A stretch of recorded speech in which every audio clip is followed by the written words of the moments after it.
Hi everyone, welcome to my YouTube channel. In this video we are going to continue class 10th mathematics. This is Bangalore urban district level practice paper, key answers from 34 to 38, and this is the last part, that is part C. The first question is, they have given two equation 3x plus y is equal to 11 and 2x minus y is equal to 4. We have to solve these two by using a graph. So let us find the values first. So first let us give the value for y as y ಜಾಗದಲ್ಲಿ so 2 ಕೊಡೋಣ. Plus 2 ಈ ಕಡೆ ಬಂದರೆ minus 2 ಆಯಿತು. ಅಲ್ಲಿಗೆ 11 ಅಲ್ಲಿ 2 ಹೋದರೆ 9 ಆಯಿತು. 3 1 ಝದಲ್ಲಿ 9, ಇಟ್ ವಿಲ್ ಬಿ 3 ಝ. Next again you give one more value for that is y ಜಾಗದಲ್ಲಿ 5 ಕೊಡಿ. ಪ್ಲಸ್ 5 ಈ ಕಡೆ ಬಂದರೆ ಮೈನಸ್ 5 ಆಯಿತು. 11 ಅಲ್ಲಿ 5 ಹೋದರೆ 6, 3 1 ಝದಲ್ಲಿ 6, 2 ಝ. ನೆಕ್ಸ್ಟ್ ಈ ಕಡೆ ಬರೋಣ. ಸೊ ಫಸ್ಟು ವೈ ಜಾಗದಲ್ಲಿ 0 ಕೊಡಿ. ಇದು 0 ಆಯಿತು ಅಂದರೆ 2 1 ಝದಲ್ಲಿ 4, 2 ಝ. Next you give the value of y as 2. ಈ ಜಾಗದಲ್ಲಿ 2 ಕೊಟ್ಟರೆ ಮೈನಸ್ 2 ಬಿಕಮ್ ಈ ಕಡೆ ಬಂದರೆ ಪ್ಲಸ್ 2 ಆಯಿತು. 4 ಪ್ಲಸ್ 2 6 ಆಯಿತು. ಸೊ 2 1 ಝದಲ್ಲಿ 6, ಇಟ್ ವಿಲ್ ಬಿ 3 ಝ. ಸೊ ಈಕ್ವೇಷನ್ ಸಾಲ್ವ್ ಆಯಿತು. ಈಗ ಇದಕ್ಕೆ let us put the graph for this one. ನಾವು let us plot the graph. First ಈಕ್ವೇಷನ್ಗೆ ಬರೋಣ. ಫಸ್ಟ್ ಈಕ್ವೇಷನ್ನಲ್ಲಿ ಎಕ್ಸ್ಗೆ 3 ಕೊಟ್ಟರೆ ವೈ 2 ಬರುತ್ತೆ. ಎಕ್ಸ್ಗೆ 3 ವೈಗೆ 2, ಎಕ್ಸ್ಗೆ 3 ವೈಗೆ 2 ಒಂದಾಯಿತು. ನೆಕ್ಸ್ಟ್ ಎಕ್ಸ್ಗೆ 2 ಕೊಟ್ಟರೆ ವೈ 5 ಆಗುತ್ತೆ. ಎಕ್ಸ್ಗೆ 2 ವೈ 5. ಸೊ ಎಕ್ಸ್ಗೆ 2 ವೈಗೆ 5. So let us join these two points. ಈ ಎರಡು ಪಾಯಿಂಟ್ಗಳನ್ನು ಜಾಯಿನ್ ಮಾಡ್ಕೊಳ್ಳೋಣ. ನೆಕ್ಸ್ಟ್ ಎರಡನೇದಕ್ಕೆ ಬರೋಣ. ಸೊ ಎಕ್ಸ್ಗೆ 2 ಕೊಟ್ಟರೆ ವೈ 0, ಎಕ್ಸ್ಗೆ 2 ಕೊಟ್ಟರೆ ವೈ 0 ಅಂದರೆ ಇಲ್ಲೇ ಬರ್ಕೋಬೇಕು. ನೆಕ್ಸ್ಟ್ ಎಕ್ಸ್ಗೆ 3 ಕೊಟ್ಟರೆ ವೈ 2, ಎಕ್ಸ್ಗೆ 3 ಕೊಟ್ಟರೆ ವೈ 2. ಇದೇ ಪಾಯಿಂಟ್ ಆಲ್ರೆಡಿ ಮಾರ್ಕ್ ಆಗಿದೆ. ಸೊ ಈಗ ಈ ಎರಡು ಪಾಯಿಂಟ್ಗಳನ್ನು ಜಾಯಿನ್ ಮಾಡ್ಕೊಳ್ಳೋಣ. ಸೊ ಎರಡೂ ಲೈನು ಎಲ್ಲಿ ಇಂಟರ್ಸೆಕ್ಟ್ ಆಗುತ್ತೋ ಅಲ್ಲಿಂದ ಡಾಟೆಡ್ ಲೈನ್ನ ಡ್ರಾ ಮಾಡ್ಕೊಳ್ಳೋಣ.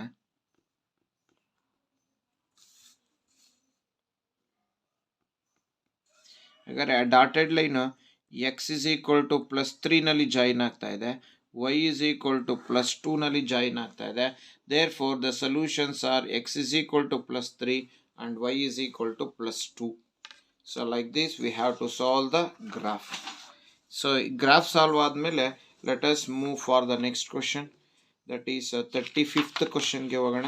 ಸೊ 35th ಕ್ವಶನ್ ಏನಿದೆ, if the angle of elevation of the cloud from the point which is at a distance of 200 meter from the lake is 30 degree and the angle of depression of its image in water is 60 degree, then find the distance of the cloud from the water. So let us solve this question. First ಈ ಕ್ವಶನ್ಗೆ ಒಂದು ಫಿಗರನ್ನು ಹಾಕೋಣ. So first ಒಂದು figure ಹಾಕೋಣ. So ಇದು lake. So this is the lake. ಈಗ ಈ ಲೇಕ್ನಿಂದ 200 metre, first ಇದು 200 ಮೀಟರ್, ಹಾಗಾದ್ರೆ ಇದು 200 ಮೀಟರ್ ಆಗುತ್ತೆ. So this height will be 200 metre. ಈ 200 ಮೀಟರಿಂದ ಇದನ್ನು ಹೀಗೆ ಕರ್ಕೊಳ್ಳೋಣ. ಇದು ಎ, ಇದು ಬಿ ಅನ್ನೋಣ, ಇದನ್ನು ಸಿ ಅನ್ನೋಣ. ಈಗ ಇಲ್ಲಿ ನಿಂತ್ಕೊಂಡು ಇಲ್ಲಿ ಮೋಡ ಇದೆ. ಎಲ್ಲಿ, ಯಾವ ಪಾಯಿಂಟಲ್ಲಿ ಮೋಡ ಇದೆ ಅಂದರೆ ಡಿ ಪಾಯಿಂಟಲ್ಲಿ ಮೋಡ ಇದೆ. ಸೊ ಇಲ್ಲಿ ನಿಂತ್ಕೊಂಡು ಈ ಮೋಡನ ನೋಡ್ತಾ ಇದ್ದೀವಿ at on angle of elevation. ಇದನ್ನು ಇ ಅನ್ನೋಣ. ಈ ಡಿಸ್ಟೆನ್ಸು ಕೂಡ ಇಟ್ ವಿಲ್ ಬಿಕಮ್ 200. ಸೊ ಇಲ್ಲಿಂದ ನಿಂತ್ಕೊಂಡು ನೋಡಿದ್ರೆ ಇದು 30 ಡಿಗ್ರಿ ಕಾಣಿಸ್ತಾ ಇದೆ. ನೆಕ್ಸ್ಟು ಈ ಟೋಟಲ್ ಹೈಟ್ ಇದೆಯಲ್ಲ, ಇದು ನಮಗೆ ಗೊತ್ತಿಲ್ಲ ಈ ಹೈಟು. ಸೊ ಇಲ್ಲಿಂದ ಇಲ್ಲಿಗೆ 200, ಇಲ್ಲಿಂದ ಇಲ್ಲಿಗೆ ಗೊತ್ತಿಲ್ಲ, ಅದನ್ನು ಎಚ್ ಅಂತ ಹಾಕ್ಕೊಳ್ಳೋಣ. ಈಗ ಇದರ ಇಮೇಜ್ ಕಾಣಿಸ್ತಾ ಇದೆ, ಇದರ ಇಮೇಜ್ ಹೀಗೆ ಬರ್ಕೋಬೇಕು. ಸೊ ಇಲ್ಲೇ ನಿಂತ್ಕೊಂಡು ಈಗ ಅದರ ಇಮೇಜ್ ನೋಡ್ತಾ ಇದ್ದೀವಿ at an angle of depression, that is ಈ ಡಿಪ್ರೆಷನ್ ಆ್ಯಂಗಲ್ ಕೊಟ್ಟಿದ್ದೇನೆ 60 ಡಿಗ್ರಿ ಅಂತ. ಹಾಗಾದರೆ ಟೋಟಲ್ ಈಗ ಇಲ್ಲಿಂದ ಇಲ್ಲಿ ತನಕ ಬರಬೇಕು ನಾವೀಗ. ಸೊ ಇದು ನಮಗೆ ಗೊತ್ತು ಆಲ್ರೆಡಿ. ಇಲ್ಲಿಂದ ಇಲ್ಲಿಗೆ ಎಚ್, ಇಲ್ಲಿಂದ ಇಲ್ಲಿಗೆ ಇಟ್ ವಿಲ್ ಬಿ 200, ಅಲ್ಲಿಗೆ ಎಚ್ ಪ್ಲಸ್ 200 ಆಗುತ್ತೆ. ಸೊ ಇದ್ರದ್ದು ಇಮೇಜ್ ಅಂತ ಬಂದರೆ ಇದು ಇಮೇಜು ಇಲ್ಲಿಂದ ಇಲ್ಲಿಗೆ ಇದೆಯಲ್ಲ, ಇಲ್ಲಿಂದ ಇಲ್ಲಿಗೆ ಅದು ಇಲ್ಲಿಂದ ಇಲ್ಲಿಗೆ ಈಕ್ವಲ್ ಆಗಿರುತ್ತೆ. ಅಂದರೆ ಸಿ, ಇದನ್ನು ನಾವು ಹೀಗೆ ಕರ್ಕೊಳ್ಳೋಣ, ಇದನ್ನು ಎಫ್ ಅಂತ ಕರ್ಕೊಳ್ಳೋಣ. ಈಗ ಇಲ್ಲಿ ಏನಾಗಿದೆ ಅಂದರೆ C F is equal to D C D. ನೋಡಿ, ಈ ಸಿ ಎಫ್ ಇದು ಎಚ್ ಪ್ಲಸ್ 200 ಯಾವುದೋ ಸಿ ಇಂದ ಎಫ್ ತನಕ. ಯಾಕೆಂದರೆ ಇದ್ರದ್ದು ಇಮೇಜು ಇಲ್ಲಿಂದ ಇಲ್ಲೇನಿದೆಯೋ ಇದು ಆಬ್ಜೆಕ್ಟ್ ಅನ್ಕೊಳ್ಳೋಣ, ಅದ್ರದ್ದು ಇಮೇಜು ಸಿ ಎಫ್. ಹಾಗಾದರೆ ಸಿ ಡಿ ಎಷ್ಟಿರುತ್ತೋ ಸಿ ಎಫ್ ಕೂಡ ಅಷ್ಟೇ ಇರುತ್ತೆ, which is equal to H plus 200 ಇರುತ್ತೆ. ಈಗ ನಾವು ಇಲ್ಲಿಂದ ಇಲ್ಲಿ ತನಕ ತಗೋಬೇಕು ಅಂದರೆ ಈ 200 ಜೊತೆಗೆ ಈ ಎಚ್ ಪ್ಲಸ್ 200ನ ಸೇರಿಸ್ಕೊಂಡು ಟೋಟಲ್ ಇಲ್ಲಿಂದ ಇಲ್ಲಿಗೆ ಎಚ್ ಪ್ಲಸ್ 200 ಪ್ಲಸ್ 200, ಸೊ 400 ಆಗುತ್ತೆ. ಅಲ್ಲಿಗೆ B F will become 200 plus H plus 200, so which is equal to, so 200 plus 200 H plus 400 ಆಗುತ್ತೆ. ಇದನ್ನು ಯೂಸ್ ಮಾಡಿಕೊಂಡು ನಾವೀಗ, so let us find out the height of the, ಅಲ್ಲಿ ಕೇಳಿರೋದು ಫ್ರಮ್ ದ ವಾಟರ್ ಲೆವೆಲ್, ಇಲ್ಲಿಂದ water ಲೆವೆಲಿಂದ ಈ ಕ್ಲೌಡ್ಗೆ ಏನು ಹೈಟ್ ಇದೆ ಅಂತ ಫೈಂಡ್ ಔಟ್ ಮಾಡೋಣ. ಸೊ ಮೊದಲು in triangle A B D, so A B D ಟ್ರಯಾಂಗಲ್ನ ತೊಗೊತೀನಿ. ಈ ಎ ಬಿ ಡಿ ಟ್ರಯಾಂಗಲ್ನಲ್ಲಿ so tan theta is equal to, ಇದು ತೀಟಾ ಅಂದರೆ B D opposite, then A B adjacent. So tan theta ಅಂತ ಬಂದರೆ it is 30 degree, B D ಅಂದರೆ h divided by A B ಗೊತ್ತಿಲ್ಲ, ಆ್ಯಸ್ ಇಟ್ ಈಸ್ ಹಾಗೆ ಇಟ್ಕೊಳ್ಳೋಣ. Next tan 30 degree ಅಂದರೆ 1/√3 is equal to h by A B. So cross multiply ಮಾಡ್ಕೊಳ್ಳೋಣ ಈಗ. So cross multiply ಮಾಡಿಕೊಂಡ್ರೆ A B is equal to h√3 metre. A B once A B, √3 into H h√3 ಆಯಿತು. So ಇದು ಒಂದನ್ನು solve ಮಾಡ್ಕೊಂಡಾಯಿತು. ಈಗ ಇದನ್ನೇ ಈಗ ನಾವು ಹೀಗೆ ಮಾಡ್ಕೊಳ್ಳೋಣ. ಸೊ ಲೆಟ್ ಅಸ್ ಫೈಂಡ್ ಇನ್ನೊಂದು ಟ್ರಯಾಂಗಲ್ ತೊಗೊಳ್ಳೋಣ. ಯಾವುದು 60 ಡಿಗ್ರಿ ಡಿಪ್ರೆಷನ್ ಇದೆಯಲ್ಲ ಆ ಟ್ರಯಾಂಗಲ್ನ ತೊಗೊಳ್ಳೋಣ. ಸೊ 60 ಡಿಗ್ರಿ ಡಿಪ್ರೆಷನ್ದು ಟ್ರಯಾಂಗಲ್ನ ತೊಗೊಂಡ್ರೆ ಯಾವುದದು, ಇನ್ ಟ್ರಯಾಂಗಲ್ ಯಾವ್ದು ನೋಡಿ, ಅದು A B F. In triangle A B F ಇದು ತೀಟಾ ಆದರೆ B F opposite, A B adjacent. So tan theta is equal to, so B F is opposite and A B is adjacent. So tan theta ಅಂದರೆ 30 degree, ಅಲ್ಲ sorry 60 degree is equal to B F ಇಲ್ಲೇ ಬರ್ಕೊಂಡಿದ್ದೀವಿ ನೋಡಿ, B F ಅಂದರೆ H plus 400 divided by A B ಗೊತ್ತಿಲ್ಲ, as it is ಹಾಗೆ ಇಟ್ಕೊಳ್ಳೋಣ. Tan 60 degree ಅಂದರೆ √3 is equal to H plus 400 divided by A B. ಹಾಗಾದರೆ what does A B become, A B is equal to H plus 400 divided by A ಬಿನ ಇಲ್ಲಿ ಕಳಿಸೋಣ, √3ನ ಕೆಳಗೆ ತರೋಣ. ಇದನ್ನು 2 ಅಂತ ತಗೊಳ್ಳೋಣ. ಇಲ್ಲಿ ಬಂದಿದೆಯಲ್ಲ ಇದನ್ನು 1 ಅಂತ ತಗೊಳ್ಳೋಣ. 1 ಅಂದರೂ ಎ ಬಿ, 2 ಅಂದರೂ ಎ ಬಿ. ಹಾಗಾದರೆ ಇಲ್ಲಿ ಈಕ್ವೇಟ್ ಮಾಡ್ಕೊಳ್ಳೋಣ. 1 ಈಸ್ ಈಕ್ವಲ್ ಟು 2. ಸೊ 1 ಅಂದರೆ h√3 ಈಸ್ ಈಕ್ವಲ್ ಟು 2 ಅಂದರೆ H plus 400 by √3. So h√3 into √3 is equal to H plus 400. ಅಲ್ಲಿಗೆ ಎಷ್ಟಾಯಿತು, 3h ಆಯಿತು, minus H is equal to 400. ಅಲ್ಲಿಗೆ 2h ಆಯಿತು, which is equal to 400. So H is equal to, so 2 2s 0 0. So H is equal to 200 metre. But ನಮಗೆ ಇದು ಗೊತ್ತಾಯಿತು, ಇಲ್ಲಿಂದ ಇಲ್ಲಿಗೆ 200 ಮೀಟರ್ ಇದೆ. ಬಟ್ ಸಿ ಇಂದ ಡಿಗೆ, ಸೊ ಇದು surface level of the water, ಇಲ್ಲಿಂದ ಎಷ್ಟು ಹೈಟಲ್ಲಿದೆ ಕ್ಲೌಡ್ ಅಂತ ಫೈಂಡ್ ಔಟ್ ಮಾಡೋದಾದರೆ ಅದನ್ನು ನಾವು ಫೈಂಡ್ ಔಟ್ ಮಾಡಬೇಕಾಗಿರೋದು C D. C D is equal to H plus 200. So h ಅಂದರೆ 200 plus 200. So 200 plus 200 is equal to 400 metre. Therefore the height of the cloud, therefore the height of the cloud from surface level is 400 meter. So ಈ ರೀತಿ find out ಮಾಡಬೇಕು. So let us move for the question number 36. In an arithmetic progression, fifth term is 11. The sum of the first 20 terms of same AP is 440. Find the 15th term of the same AP. So let us solve this question now. So 36th an AP, in an AP fifth term is 11. So A5 is equal to 11. A5 can be written as A plus 4D, which is equal to 11. So A is equal to 11 minus plus 4D ಕಡೆ ಬಂದರೆ minus 4D ಆಯಿತು. Next ಏನು ಕೊಟ್ಟಿದ್ದೇನೆ, sum of the first 20 terms of same AP is 440. Sum of the 20 terms, S20 is equal to 440. So Sn is equal to n by 2 into 2a plus n minus 1 into d. Sn ಅಂದರೆ 20 is equal to 20 by 2 into 2 into a ಅಂದರೆ ಇದನ್ನು ಹಾಕ್ಕೊಳ್ಳಿ, ಏನಂತ 11 minus 4d plus n ಅಂದರೆ 20 minus 1 into d. So S20 ಅಂದರೆ 440 is equal to 2 1s are 2 10s are, in 2 11s are 22 minus 2 4s are 8d plus 20 minus 1 is 19d. ಇಲ್ಲೊಂದು 0 cancel ಆಯಿತು. 44 is equal to 22 minus 8 plus 19 is 11d. So 11d is equal to 44 plus 22 ಈ ಕಡೆ ಬಂದರೆ it will become minus 22. So 11d is equal to 22. So d is equal to 2. So d ಬಂದಮೇಲೆ a value find out ಮಾಡೋಣ. a is equal to 11 minus 4d. So a is equal to 11 minus 4 into d ಅಂದರೆ 2. a is equal to 11 minus 4 2s are 8. a is equal to 3. ಹಾಗಾದರೆ d is equal to 2 and a is equal to 3. ಏನು find out ಮಾಡಬೇಕು, find the 15th term ಅಂತ ಹೇಳಿದ್ದಾನೆ. ಹಾಗಾದರೆ A15 is equal to question mark. So A15 can be written as A plus 14D. So A15 is equal to A ಅಂದರೆ 3 plus 14 into D ಅಂದರೆ 2. So A15 is equal to 14 2s are 28. 28 plus 3 is 31. So A15 is equal to 31. So ಇದರೊಳಗೆ ಇನ್ನೊಂದು internal choice question ಇದೆ, ಅದನ್ನು solve ಮಾಡೋಣ.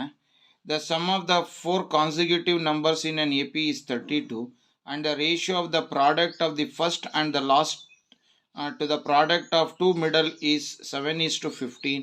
Find the numbers. So let us solve this question now.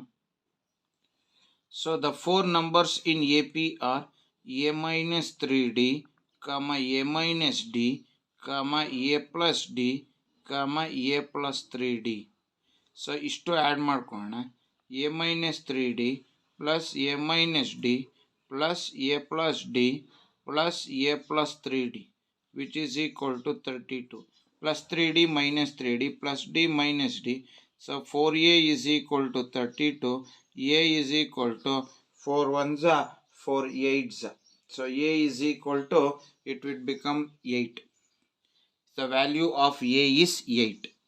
After getting the value of A as 8, so ಈಗೇನು ಕೊಟ್ಟಿದ್ದಾನೆ, so first ಮತ್ತು ಲಾಸ್ಟ್ನ multiply ಮಾಡಿದ್ರೆ A minus 3D into A plus 3D ಮತ್ತು second ಮತ್ತು ಥರ್ಡನ್ನು multiply ಮಾಡಿದ್ರೆ A minus D into A plus D.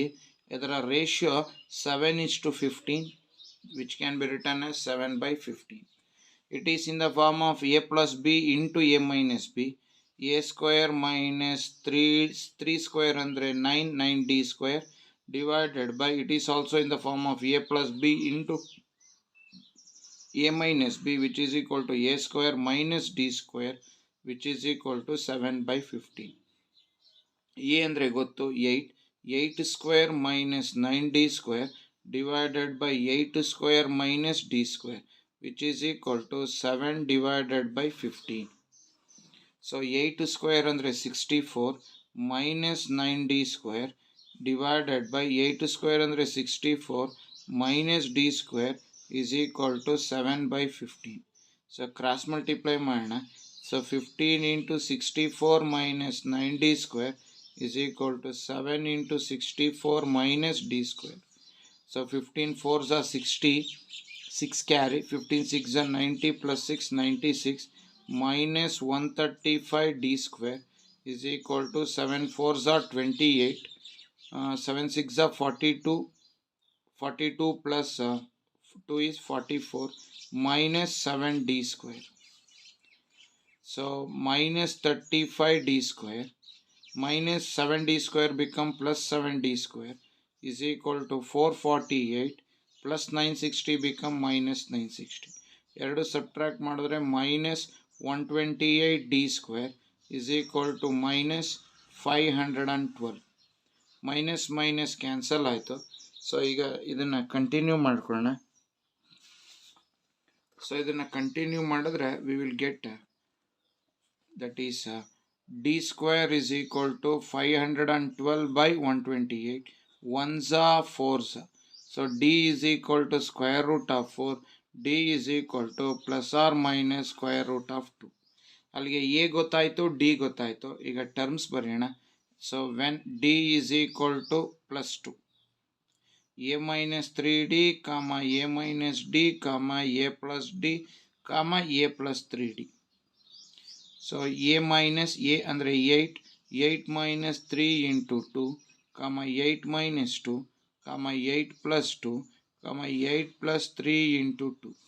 ಅಲ್ಲಿಗೆ 3 2s are 6, 8 ಅಲ್ಲಿ 6 ಹೋದರೆ 2, 8 ಅಲ್ಲಿ 2 ಹೋದರೆ 6, 8ಗೆ 2 ಸೇರಿಸು 10, 3 2s are 6, 6 plus 8 ಅಂದರೆ 14.